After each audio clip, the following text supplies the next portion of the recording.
کہ جو شخص آخرت ہی کو اپنی سوچ اور فکر بنا لیتا ہے، حق تعالی شانہ اپنی رحمت سے، اپنی عنایت سے اس کو دنیا سے استغنا کی دولت عطا فرما دیتے، دل اس کا غنی ہو جاتا۔ استغنا کی دولت بہت بڑی دولت ہے، اور دل کا فقیر بہت بڑا عیب ہے، دل کا فقر بہت بڑا عیب ہے۔ لیکن ہاتھوں میں دولت ہو، اندر کا فقیر ہو، تو یہ اندر کا حقیقت میں فقیر ہی ہے۔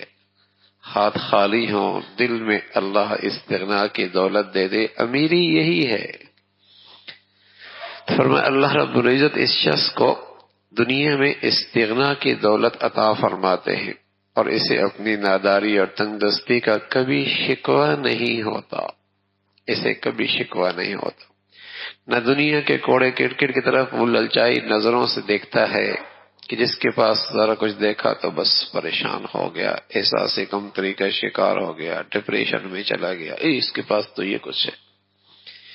یہ سوچیں اسے ہر وقت گھیر کے نہیں رکھتی، اللہ نے اسے استغنا کی دولت دی ہے، اور کسی کے پاس چند ٹکے چند سکے کچھ زیادہ بھی ہیں تو یہ اس کو احساس کمتری میں مبتلا نہیں کرتے، ڈپریشن میں نہیں لے کے جاتے کہ اس کے پاس یہ ہے میرے پاس یہ نہیں ہے۔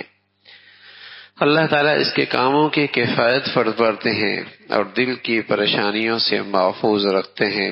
دنیا ناک رگڑتی ہوئی اس کے پاس آتی ہے، اس لیے کہ مقدر کی دولت کوئی دنیا کی طاقت روک نہیں سکتی، طے شدی دولت کوئی روک نہیں۔ ساری دنیا مل جائے ایک لقمہ نہیں کم کر سکتی، اور ساری دنیا اکٹھی ہو جائے میرا ایک لقمہ نہیں بڑھا سکتی۔ الا لہ الحکم، بس اکیلے اللہ کا فیصلہ ہے۔ اللہ یبسط الرزق لمن یشاء واللہ یرزق من یشاء، وہ خزانے کی تقسیم اس کے ہاں ہے، خزانوں کی تقسیم اس کے ہاں ہے، جس کے لیے طے ہے کوئی نہیں کم کر سکتا۔ تو وہ جو آخرت کا غم بنایا، دل کا سکون ملا، اور مقدر کا جا نہیں سکتا، مقدر کا جا نہیں سکتا۔ مختصر شیخ، جس شخص کو فکر آخرت سوار ہو، دنیا کی وقت اس کے دل سے نکل جاتی ہے، اور جو شخص فکر آخرت کی دولت کے بجائے اپنے اوپر دنیا کی فکر کا عذاب مسلط کر دیتا ہے، اسے کبھی سیری اور سیر چشمی نصیب نہیں ہوتی، ہمیشہ بھوکا رہتا، ہمیشہ بھوکا رہتا ہے، بلکہ اس کے حرص و ہوس دوزخ سے ہمیشہ حل من مزید کی صدائیں، دوزخ کی طرح یہ کہتا ہے حل من مزید، اور آ جائے اور آ جائے، یہ کبھی اس کا پیٹ نہیں بھرتا۔